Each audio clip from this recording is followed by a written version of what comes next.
Makinis, manipis, minsan madungis, pero masarap. Mwah! Ikis. Sexy time na. Sexy Mega! Sexy Megan pa rin po ang inyong kasama. Nasa inyo po ay magpapaalalang huwag nyo na pong gamitin ang mga dati kong pagkakamali para i-judge ako. Marami po akong bagong mistakes, yun po gamitin natin. Diba? Marami, ang dami-dami kong mga pagkakamaling nagagawa sa araw-araw. Yung past na yon, gamitin natin yung mga bagong mistakes. Magre-recruit ka na lang din ng mga taong ayaw sa akin. Diba? Gamitin mo na yung mga recent and mga bagong pagkakamali. Ganon. Dami pa naman mga taong ganyan. Yung napaka-judgmental. Tapos yung bagay na i-judge nila tungkol sa'yo, mga bagay na nagawa mo dati pa. Diba? Na parang okay, ang luma na nun na dating issue na yun eh, binabalik pa rin. Gumamit ka naman ng bago. Diba? Mang-judge ka na lang, mag-research ka. Mag-research ka, gamitin mo yung mga bagong pagkakamali ng tao. O, diba? Yan tayo eh.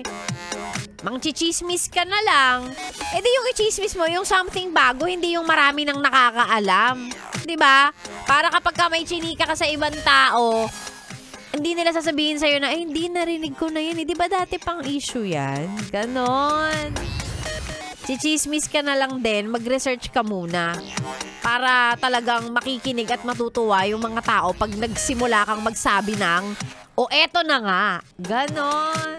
Ganon ang style. Kayo talaga. Kayong mga judgmental at mga chismosa. Galing-galingan nyo naman. Tsareng! By the way, magandang umaga sa mga yes-pre nating Marites, no? Marites na mapanghusga pa. At mind you, ha?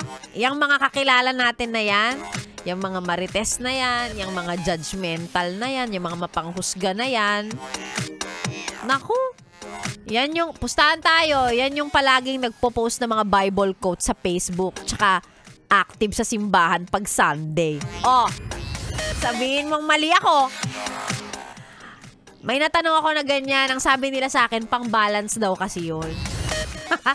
Pang-balance yun sa pagiging chismos at pagiging judgmental nila. Binabawi nila sa pagpo-post ng mga Bible quotes. Tsaka pagiging active sa simbahan. Che.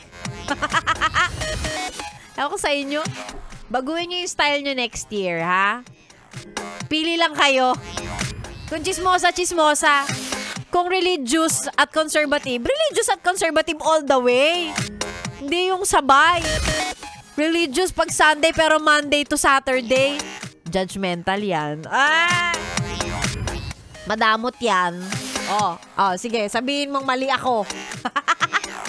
Baka marami nang natatamaan. Sige, tama na to.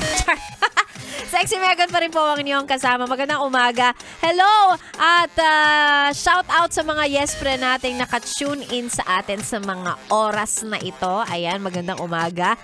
Si Raymond Fuaso, maraming salamat. Nasa biyahe na kay Yes FM. Ayan. Ganun din kay Kelly. Sabi niya, good morning. Nakikinig kami dito sa Shelito Zamora High School Canteen. Naka-tune in sila. Chillax kami kasama ang tugtugan ng Yes FM. Nakatutok maghapon si Joy at si Ariel ng Shelitos Bakery. Magandang umaga po sa inyo. Ganun din kay Noemi. Sabi niya, birthday ng husband ko ngayon. Sana manalo daw siya sa solid 100 days. Pambili daw ng cake. Hello. And happy birthday. At sa lahat na may birthday ngayong araw to, happy birthday po sa inyo. Sexy Mega ng inyong kasama hanggang mamaya pantanghali.